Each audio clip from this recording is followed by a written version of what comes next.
Hi అండి. Welcome to జూహితా యామ్ని వరల్డ్.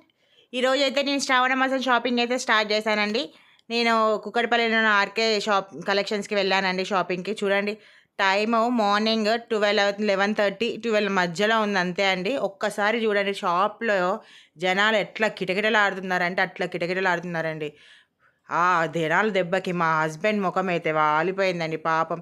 వాళ్ళకసలు నించోడానికే ప్లేస్ లేదు అక్కడ. అందరు ఆడోళ్ళందరం, మనమందరం అసలు షాపింగ్, అసలు మన ఆడవాళ్ళు లేకపోతే షాపింగ్ మాల్సే ఉండవండి. నిజంగా మన వల్లే వాళ్ళు ఉన్నారని చెప్పొచ్చు.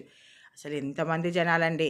షాపింగ్ చేయాలా, వాళ్ళని చూడాలా అర్థం కావట్లేదండి. అసలు ఏది సెలెక్ట్ చేసుకోవాలో, ఏం చేయాలో కూడా అర్థం కావట్లేదు. అటు ఇటు చూసి నేనైతే ఒక శారీ అయితే తెచ్చుకున్నానండి. ఇంకా అసలు స్పేసే లేదండి సెలెక్ట్ చేసుకోవడానికి. వాళ్ళని అటు జరిపి ఇటు జరిపి ఏదో విధంగా అసలు అందరు చూడండి ఏది కొనుక్కోవాలో అర్థం కాక, ఏది చూడాలో అర్థం కాక, అన్ని కలెక్షన్స్ ఉన్నాయండి. మరి వచ్చేసాయండి ఇంకా శ్రావణ మాసం షాపింగ్ షురూ చేసేసాయండి ఆడవాళ్ళందరూ.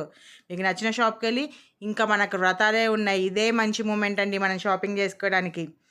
అందరూ చాలా బాగా ఎంజాయ్ చేస్తున్నారండి. శారీస్ అవి కొనుక్కుంటూ ఇవి కొనుక్కుంటూ అసలు అక్కడ ఉంటే ఎంత కన్నుల పండుగ ఉందండి నాకైతే ఆ చీరలు అన్నీ చూసి. లాస్ట్కి ఒక 2 చీరలు అయితే సెలెక్ట్ చేసుకున్నానండి.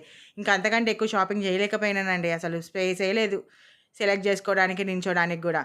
హ్యాపీగా షాపింగ్ చేసుకొని ఆనందంగా బయటికి వచ్చేసాను. ఇదే సంతోషంలో ఒక సెల్ఫీ కూడా తీసుకున్నానండి నేను, శారీస్ సాధించానన్న ఆనందంలో. అంతా సాధించి బయటికి వచ్చానా, ఖతం. ఎంతసేపు లేదండి నా ఆనందం. వర్షం స్టార్ట్ అయింది. నా షాపింగ్ ఇంకా ఆగిపోయింది. ఇంకా కొన్ని తీసుకోవాలి కదండీ మ్యాచింగ్ సంబంధించిన, ఏవి తీసుకోలేకుండా ఒకటే వర్షం. ఆ వర్షం నుంచి తప్పించుకొని ఇంటికి బయలుదేరుతుంటే ట్రాఫిక్. మన సిటీలో ట్రాఫిక్ గురించి చెప్పాల్సిన అవసరం ఏముందండి. చూడండి ఒకసారి అసలు ఎక్కడి దాకా ఆగిపోయిందో కూడా తెలియట్లే ఆ వెహికల్స్ అయితే. అంత ట్రాఫిక్లో నానా కష్టాలు పడి, నానా తంటాలు పడి, నాకైతే మా హస్బెండ్ శ్రావణ మాసం షాపింగ్ అయితే చేపిచ్చారు. అదే విధంగా ఏం చేద్దామండి, అదే వర్షంలో, అదే ట్రాఫిక్‌లో కష్టపడి ఏదో విధంగా ఇంటికి చేరుకున్నాం. మా షాపింగ్ కంప్లీట్ చేసుకొని.